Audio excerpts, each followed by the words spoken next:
তোমার জন্য দরজা জানালা সব খোলা। এখন মা যদি আন্টি যদি এই কথা বলে, চোরকে যদি কেউ বলে যে বাবা তুমি ওই দরজা খুলে রাখলাম, তুমি ওই পাশে কোরআন শরীফ খতম দাও আর আমার একটু ঘুমাই, তুফান চান্স পাইছে, ওরা কি এখন বসে বসে তাহাজ্জুদের নামাজ পড়বে? কথা বলেন।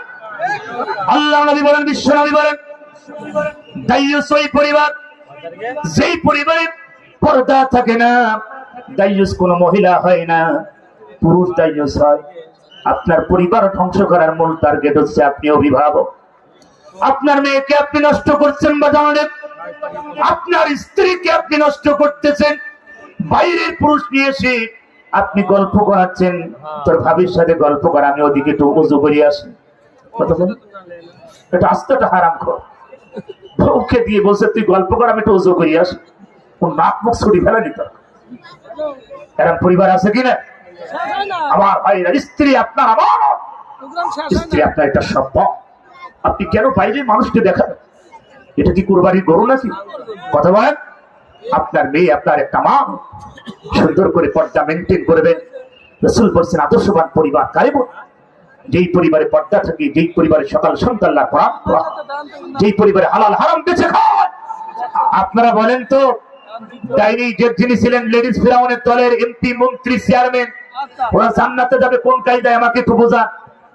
কারণ মানুষের সম্পদ সব প্যাকের ভিতর ঢোকাইছে। কথা ঠিক না? কথা বলা। এক একজন এমপি মন্ত্রীর প্যাক ছিল উহুদ পাহাড়ের চেয়ে বড়। এই যে পলকের বাড়িতে ভাইরা আমার, তার দরজা ছিল হাতের ছাপ ছাড়া, দরজা খোলা যাবে না। গতকাল যখন পলকের এলাকায় মাহফিল করলাম সিংড়াতে, আসার সময় ওই বাস স্ট্যান্ডে ওই যে রুটির সাথে ডিম মিশিয়ে দেয়, জানেন কি? হ্যাঁ, ওখানে খাবার খাচ্ছিলাম। ওখানে বলছে হুজুর 2024 সালে 5 আগস্টের ওই দিনকে তার বাড়িতে যত টাকা পয়সা ছিল, গলিতে গলিতে বিভিন্ন টাকে ঠুকে সব জায়গায় 1 লাখ 2 লাখ 3 লাখ 4 লাখ এইভাবে টাকা।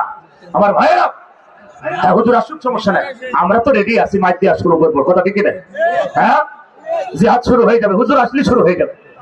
সম্মানিত ভাইয়েরা, তারপরে লাস্টে নাকি বলে ওপেন করে প্রশাসন ফারুক সাহেবকে নিয়ে এসে হাতের ছাপ দিয়ে সেই দরজা খুলেছে। টাকার সিন্ধু, কোটি কোটি কোটি টাকা, আর স্বর্ণের বার, আর স্বর্ণ